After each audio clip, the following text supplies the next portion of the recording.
At any rate, you're watching the Ting Open. Quick shoutouts to Ting. If you guys go to bttv.ting.com, you get $25 in credit off of your phone or setting up a new bill or just anything with them. Make sure to check it out. And of course, if you use that link directly, it lets them know that you came from us as well. But spawning here in the bottom left side of Arena, it's going to be our red Zerg friend, HyuN. Currently teamless. He's a friend. And top left has the green Protoss. It is SOS. So there is another thing I would like to explain in regards to format before we get too far into the game. You'll notice there's not a lot of streams for this. Normally we are so gung-ho to have every stream possible come join us, you know? Open and invites to Take TV always exist, and of course O Gaming if they're willing. Unfortunately, we didn't allow, and we won't be allowing a lot of the smaller community streamers for this Ting tournament, just mostly because we don't want it to affect the players. We've had a lot of issues with, again, I've been guilty of this, Emil's been guilty of lagging out, all this good stuff. We just want to make sure that this stayed smooth and simple, I guess, for the most part. So, sincerest apologies to those who are really hoping to see a lot of streams for these, but all the qualifiers will be covered primarily by Base Trade TV, and we'll be lucky if we see maybe 2 or 3 other streams, if at all. Yeah. Which, I guess sucks a little bit for the qualifiers, because of course there are going to be some really good matches we're just going to have to straight up miss. But when it comes to the group stages, I mean, we're going to have like really seriously beautiful group stages. Oh yeah, I mean just the qualifiers, awesome. The quality that we've seen already, and that's just through one qualifier. I'm very excited for it. Thank you, Brought96 for the 7-month resub. HyuN gonna get up here to the top of the ramp with a couple of lings. It is Arena after all, so you got that short rush distance. You shouldn't not scout, but he is gonna be able to harass some of these probes. Yep. Yeah, Arena getting through a, did you see the map order? I think you said you were in a party. Or you're not in a party No, anymore. this time I wasn't in a party. This time I just realized I didn't, Damn. So the chances of us seeing, like, Central Protocol accidentally picked is fairly low. The chance of us seeing Detox, which replaced Central Protocol, is also pretty low. But it is a really fun map. Yeah, the Koreans might not know about it because they haven't been playing on anything that we've hosted it with so far, but Zerg have really seemed to enjoy Central Protocol, or sorry, excuse me, Detox, our new map. Yeah, it's only been Zerg matchups that we've seen it in. So, yeah. I do wish that someone will just be like, oh, maybe I'll just throw it in, like, randomly, but yeah, I think Koreans are going to be the least likely to try and mix that up. They're just going to pick Dusk, Orbital, like, I don't know, the basic ones. Arena, though, has gotten to this point where it is more about the playstyle than it is the race. Yeah. So, the Adepts running in here, okay, they're not going to, seeing the Lings on top.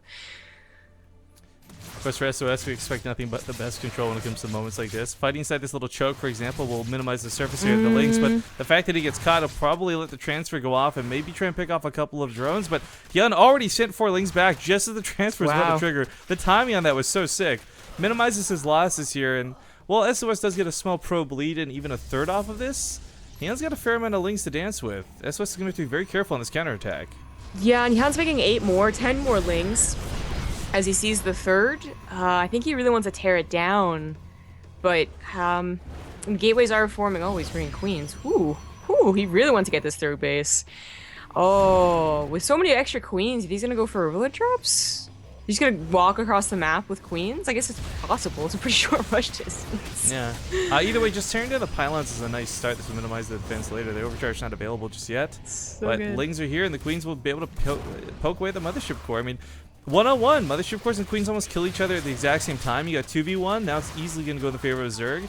The Adepts are trying to run back into the mineral lines, I suppose, rather than fight out in the open, but of course, once again, that exposed to the pylons. Photon Overcharge going to be blasted out here in just a moment, perhaps. Of course, SOS only has 1 more banked up. 26 more Lings coming behind this. HyuN is really dialing up the pressure, and he droned a very appropriate amount behind this. Like, he's got 41 drones. Yeah, that isn't bad. Obviously, it's not like a perfect time, but I mean, with it's Ling based, he's using all those extra queens to pump the larva back at home. He's giving up tech for this, for sure. Like, that's the number one thing. But knocking down that third looks like it's about to happen. Does have a full surround with Ling, so this is going to go down fairly quickly. The queens are still alive. They can actually walk back home at this point. I am a little worried, though. Like, getting this third base does really, like, it's, it's awesome, right? But, SOS just adds on more gateways. The Resonating Glaives, it's actually kind of far off still, but it would be pretty perfect against these Lings. It would just hurry up and finish. That is why HyuN is getting the Roach Warren as well. has a couple more queens. I'm surprised he didn't try and sneak through that pylon. There we go. As you see, the opportunity to get to the middle line and not just fight the Adepts. Goes through to the main, tries to at least slips past because it seems like Adepts. No, we've seen this so many times now. I don't think Adepts are big enough to block. I'm just gonna say that. Like it feels like that last one Ling though. Like that Ling was like, okay. That Ling had a couple extra pounds on him. You know, he wasn't quite slender. Right? Okay, those Lings don't cause such a problem. You really shouldn't have gotten in there. It looks so silly. And the third is just instantly reestablished. So coming out of this though, HyuN is heading towards Roaches and, well, frankly, Ravagers probably to follow suit. A build that, once again, it requires a lot more brute force and a lot less finesse, so he won't need tech behind it. But this does kind of put him in that stage where it doesn't necessarily look like a big all-in out of HyuN, but it pretty much is. Because if he doesn't kill, like, look at all these queens he's made. Yeah, he made 3 extra queens with like every round of Lings, so he's got quite a few, and they actually have been, you know, especially the 2 on the front line were bulking up a lot of energy. The Adepts running through here, I don't know if this is going to be such a good idea, but it certainly will buy time and kill a lot of drones. He's got Resonating Glaives, so they're actually dealing pretty good damage to these Roaches, surprisingly, I'd say. Big Warping comes in here towards the third. HyuN's got all those queens, but they're just now getting here because there's not enough creep connecting. As we see, the Adepts, they don't do a ton of damage when you've got this many firing at 40% of faster attack speed. He's going to get baited to the wrong spot. Falls back immediately, but that ramp is another place that sOs is going to want to fight. HyuN trying to save these drones. sOs, save our souls. Just mass Adepts, man. Like, behind this, of course, he is still getting his third base, but he's not getting any more probes or any more tech. They both aren't. The War Prism did live, which was so close to going down with so many queens target firing, so more Adepts are going to tear HyuN apart. Yeah, I mean, we see this, like, commonly. Like, they still go for the Resonating Glaives even after the Zerg has, you know, long transferred out into Roaches. But we usually don't see it in this number. Like, this is, like, swapped to almost, like, sOs now doing an all-in.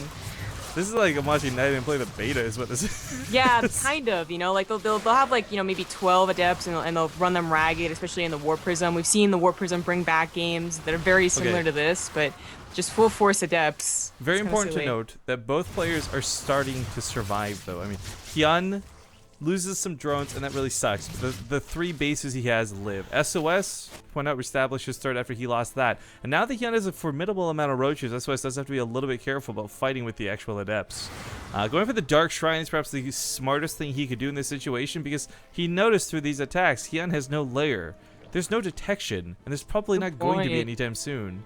Dang, good point. Yeah, that's a little worrying. I really wonder, like, this not only killed a bunch of drones, kept HyuN back, but I think it really messed up this plan of all of these queens. Now they kind of feel a little useless. I mean, they're going to stay at home and be able to deal with the Adept harass, but not even that well. Like, their damage isn't that strong, and the Adepts are, if they focus fire the drones, they're going to get a lot of them, which, with each, like, drop-off of the War Prism. Yeah, he's also getting Immortals, so countering the Roaches. On top of this, too, there's a bit of a Liberator effect going on. HyuN's constantly pulling drones away from mining, so just constantly losing out on more minerals every round. Unfortunately, we're not using the Base Trade TV graphs mod, so I can't show you guys the graphs, but take my word, 600 minerals to 1,400, that's constantly bouncing back and forth from the fluctuation of not mining. Oh, that really sucks. That does suck. If he kites with the Ravagers, you get some pretty good damage then, but this army supply out of HyuN is pretty massive. He can deal with the DTs without detection if he lands the Corsair Battles, but that's easier said than done. Gets shredded immediately on the front lines. Disruptors are in the next step in this situation, and HyuN, he's building Spore Crawlers now, so he's aware, he's alerted to the presence, but oh boy, here in the main, that lair is already half dead. There's no way these DTs don't kill the base. I'm sorry, it's a depth warping. Excuse me. This is such a silly game. Yes, yeah, they are not going to do such a good job focusing the lair, but there's no answer for these DTs. I mean, he started the lair immediately in Spore Crawlers, and luckily, I guess for him, he did have to warp in the DTs defensively as opposed to like cutting down all of his bases right now, but still not great. Once again, HyuN's push is pushed away. I mean, that was his timing to hit when he had a supply lead, 100 to 60 or so. Now the fact is, HyuN's got almost no drones, so his mining's going to be not good at best, unfortunately. And the Spore Crawlers are his only form of detection. Now, the War Prism will go down. Bit of miscontrol there out of sOs, but on the other side of the map, he's got Disruptors out. He's got a second Robo on the way. He's even got Archons coming in. He's got everything that's going to counter what HyuN has pretty damn well. He's getting a 4th base. Yeah. Okay. This game started off looking like it was going to go really well for HyuN. I'm really impressed with sOs's turnaround on it. Not so much, though, because it is sOs. You expect good things out of him, but HyuN just really looked like he had caught him off guard with that big Ling attack. I had full faith that the Adept Harass would be able to bring him back in this game and some clutch holds, you know? I did not think that he was going to bully his way forward at like 20 Adepts. Oh! That's what really surprised me, but it ended up working, so more power to him. Of course, not many Zerg units can take hits from the Disruptor. Not a lot of units in the game, period, can take hits from the Disruptors, but using the Corsair to break force fields is a cool move. Disruptors have a fairly long cooldown, so HyuN knows there's a small opportunity to maybe pounce on one or two of them, but Masslings, no tech, once again, brute force being his only option. And now we're getting up to the kind of 5 Disruptors, 6 Disruptors. That's going to be just continual, you know, attacks from them. There's never going to be a time where you can pounce on them safely. Hits the Queens. Again, rare that there are units, but some units can take those hits. Lings managed to slip past this, but I don't know that they would kill much anyways. No, how did that one Ling slip through? I don't, logic. But the thing is, like, sOs is kind of mined out of his main and natural. Getting kills here is actually, there's not going to be probes to kill in the first place. He ends up trapping himself in. There's not going to be anywhere to run him from these Disruptor shots. Oh, jeez. He gets on top of one of the Disruptors with Ling, so that's one less to worry about, but oh, dear God. Yeah, that's a good chunk of the Ravager's starting to pop off everywhere. Jeez. So close to the Nexus. But if he gets a Nexus, there's a 4th to fall back to. Like, just well, it's 30 iron supply out of HyuN. Like, as good as his brute force may be, I don't know, Zombie. Like, 30 supply. Coming back on that 52 with the Roach Remax. GG. sOs takes game number 1. Of course,